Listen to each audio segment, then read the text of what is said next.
ശബരിമല യുവതീ പ്രവേശനത്തിലെ പുനഃപരിശോധനാ ഹർജികളിൽ ഏപ്രിൽ 7 മുതൽ സുപ്രീം കോടതിയുടെ 9-അംഗ ഭരണഘടനാ ബെഞ്ചിൽ വാദം. ഇതിനായി ഭരണഘടനാ ബെഞ്ച് പുനഃസംഘടിപ്പിക്കും. മാർച്ച് 14-ന് മുൻപ് വാദങ്ങൾ എഴുതി നൽകണമെന്ന് ചീഫ് ജസ്റ്റിസ് കക്ഷികൾക്ക് നിർദ്ദേശം നൽകി.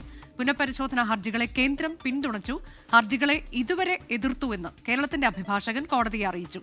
അതിനിടെ സുപ്രധാന പ്രതികരണവുമായി നിയമമന്ത്രി പി രാജീവ് രംഗത്തെത്തി. സർക്കാർ വിശ്വാസികൾക്കൊപ്പമാണെന്നും വിശ്വാസികളുടെ താത്പര്യം സംരക്ഷിക്കുമെന്നുമാണ് പ്രതികരണം. സർക്കാരിന് നിലപാടറിയിക്കാൻ സമയമുണ്ടെന്നും വാർത്താസമ്മേളനത്തിൽ മന്ത്രി പറഞ്ഞു. ഇന്ന് തന്നെ സർക്കാർ സത്യവാങ്മൂലം തിരുത്തണമെന്ന് പ്രതിപക്ഷ നേതാവ് വി.ഡി. സതീശൻ ആവശ്യപ്പെട്ടു. ഇരുവരുടെയും പ്രതികരണം കാണാം. വിശ്വാസിയുടെ വിശ്വാസം സംരക്ഷിക്കാൻ വേണ്ടി നിൽക്കുന്നവരാണല്ലോ ഞങ്ങൾ. ഏത് വിശ്വാസമാണോ ആ വിശ്വാസത്തിനൊപ്പം നിൽക്കും. അതാണല്ലോ ഇതിനകത്ത് യെസ് ഓർ നോ, ഇതിൽ ഗവൺമെന്റ് അഭിപ്രായം എന്നല്ല വരാൻ പോണത്. അപ്പോൾ അത് വളരെ സങ്കീർണമായ ഭരണഘടനാ പ്രശ്നങ്ങളാണ് കോടതി പരിശോധിക്കാൻ പോകുന്നത്.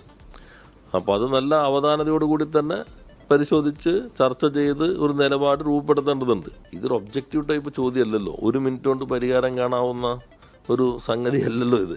ഇതൊരു സങ്കീർണമായ ഭരണഘടനാ പ്രശ്നങ്ങളാണ്. സുപ്രീം കോടതി തന്നെ 9-അംഗ ബെഞ്ച് എന്ന് പറഞ്ഞാൽ വളരെ അസാധാരണമായിട്ടല്ലേ 9-അംഗ ബെഞ്ച് വരിക. ഭരണഘടനാമായ പ്രശ്നങ്ങളുടെ പരിശോധിക്കുക. സർക്കാർ തിരുത്തണം, അഫിഡവിറ്റ് തിരുത്തണം. സർക്കാർ നേരത്തെ പറഞ്ഞിട്ടുണ്ടായിരുന്നു ഇതിൽ മാറ്റം ഉണ്ടാവുക എന്ന് പറഞ്ഞുകൊണ്ടാണ് പല സംഘടനകളെയും കബളിപ്പിച്ച് ആഗോള അയ്യപ്പ സംഗമത്തിന് ക്ഷണിച്ചത്. നേരത്തെ മാപ്പ് പറഞ്ഞിട്ടുണ്ടായിരുന്നു നേരത്തെ നിലപാട്. ഇപ്പോൾ സുപ്രീം കോടതിയിൽ ഗവൺമെൻറ് കൊടുത്തിരിക്കുന്ന അഫിഡവിറ്റ് തിരുത്തണം. അത് തിരുത്തിയില്ലെങ്കിൽ ഇവരുടെ കാപട്യം പുറത്തു വരും. ഗവൺമെൻറ് ഉരുണ്ട് കളിക്കുകയാണ്, അഴകുഴമ്പൻ സമീപനമാണ്.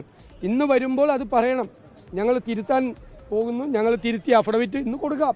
10 മിനിറ്റ് മതി ഒരു അഫിഡവിറ്റ് തയ്യാറാക്കാൻ.